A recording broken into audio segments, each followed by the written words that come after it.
Welcome to part 2 of our conversation with NUS Business School professor Jochen Wirtz, where we're looking at strategies for firms to deliver excellent service while staying cost-effective. In this part, we'll look at 2 technology-based approaches, what growth leaders can learn from them, and finally, how we can bring all 4 approaches together.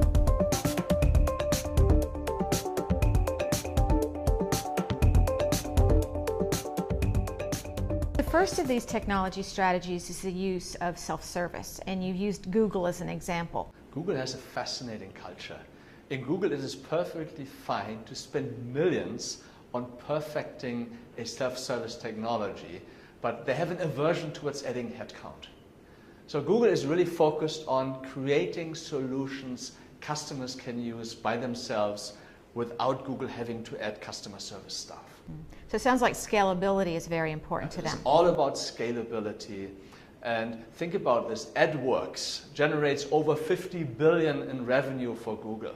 But they only have 3,000 service staff to support over 60 billion in revenue. How they do that is very simple. Unless you are a major advertising account, you will never ever talk to a Google employee or get an email answered.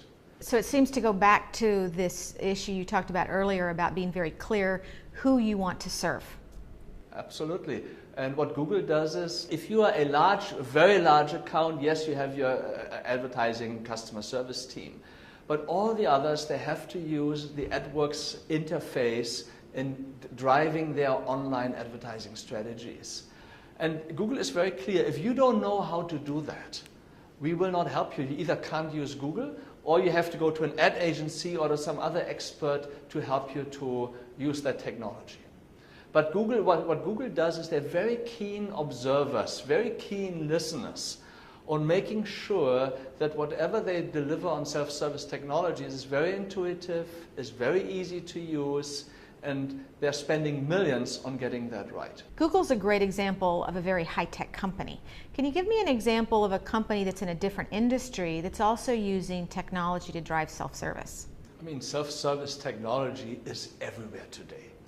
And the internet and mobile apps are exploding. So virtually everything from a taxi company to an insurance company to a restaurant can use self-service technologies to deliver a lot of the basic services. For example, if you want to make a reservation in a specialist clinic or in a restaurant, why in the world do you need to deliver service via a call center, which is expensive and quality is variable? Why do you do this if you can do the same thing through a smart app or through a well-designed website? But the challenge is to really make it work, you have to put in as much effort as Google in making it a seamless consumer experience. Is it possible for small and medium-sized companies to employ self-service? I mean, the part of self-service is it costs money to develop the technology. So even if a small business has high volume processes, you can use that for those processes. So you need to be able to structure the process and to have the volume to make it worthwhile for you to develop the self-service technology. Having said that, there are service providers out there who, even for small businesses, provide things like reservation systems, which you then can buy even as a service from the cloud. So yes and no. If you develop it yourself, you need to have the high volume. If you don't have that very high volume, see whether there are specialist providers who offer these type of technologies for your industry. 2 factors seem to be very important for technology-based self-service. One is having sufficient volume of the process, and the other is about having a design process that ensures that you're delivering something that is experienced positively by the customer. You're absolutely right. Customers love to use self-service technology if it does exactly what they want and need. But the minute a customer gets stuck in the process, or this process doesn't quite deliver what the customer wants, then customers are very fast to drop their channel and are back to your call center and call your agents. And then you are, again, in a higher cost delivery channel. And lower volumes. And lower volumes, yeah.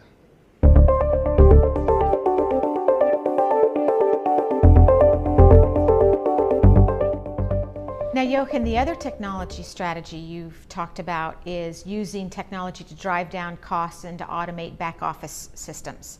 What are some examples of companies that have done that very well?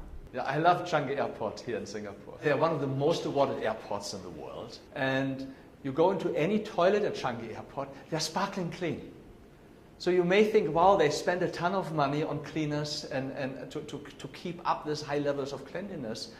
But they have also very robust processes behind so that they're able to deliver at that level without very high staffing costs. So what do they do? How do they achieve these clean bathrooms at low cost? Let me highlight two interesting little process features. The first is there's a counter in every toilet. So if a toilet is used 1,000 times a day or has a traffic of only 100 passengers, there's a different cleaning cycle you need for those. For the one with 1,000, maybe you have to have a staff position in that toilet. For the one with 100, maybe only every 2 to 3 hours, a cleaning staff has to look there. And there's another very nice feedback feature in it. When you exit the toilet, there's this little smiley face tablet where you can click you're very, very happy or you're not so happy. And that is also used to help staffing levels. It's used to motivate people. It is used to also monitor the toilets. To give you an example, if you click, you're not happy, immediately that goes real time to a control center. It goes real time to a mobile device of that staff in charge of the toilet. And they don't only ask you you're not happy, the minute you press not happy, another screen pops up. Why are you not happy? So the core fail points are all there. You can click either no paper or the floor is wet or whatever it may be. And so it's nice in a way you see then you don't have, even if there's a problem, it gets identified very, very fast and staff gets sent to fix the issue. Can you give me some other examples of where Changi Airport has used technology to drive down costs? The Changi Airport is all the time experimenting on how to drive both the experience of travelers here as well as containing costs. Changi Airport was one of the first airports experimenting with biometrics. So that you can, if you're a frequent traveler in Singapore, that without seeing an officer, you can have your passport read, your fingerprint read, your retina read, and you walk through immigration. And this goes leaving the country and entering the country. What about other industries? Can you give me some examples of innovations in the use of technology for improved efficiencies? The big thing now is big data. And big data is one way for you to allocate resources. And the Development Bank of Singapore, DBS, has just implemented a system which allows them to predict when an ATM runs out of cash. So rather than having a fixed schedule on refilling ATMs, which is very costly, they have used big data, a system tool to predict ATM usage, and then they allocate the team and they guide them real time where to drive next, which ATM to fill up. What it helped them to do is, with the same staffing level, to increase availability of cash in their network throughout. So it's a very nice example where much better quality doesn't really require a higher cost. What differentiates companies that are successful in using these technology strategies from those that don't do it well? I think there has to be a very clear focus on what you want this technology to do for you and for your customers. So it's really about setting clear objectives and then building technology from there, and then being able to adapt and learn.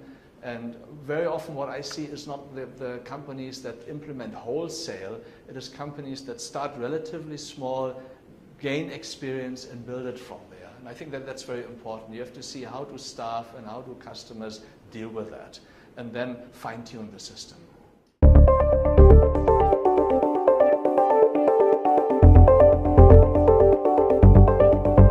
So Jochen, you've given us 2 business models and 2 technology strategies for helping leaders achieve service excellence and drive down costs.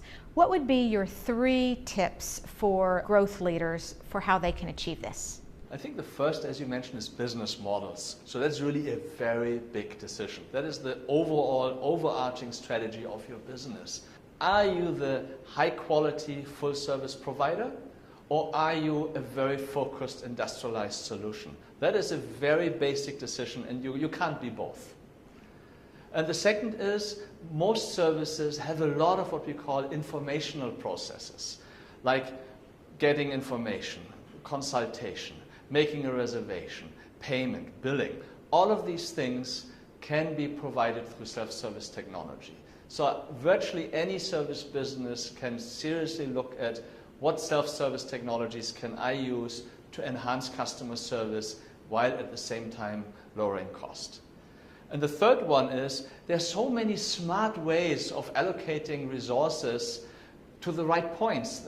The Changi Airport example here means I don't have to hire so many cleaners to have all the toilets clean. I use a smart system. Or the DBS example, I don't need to hire more vans and more drivers and more people to top up the machines. I use smart systems to prioritize and guide what they do next.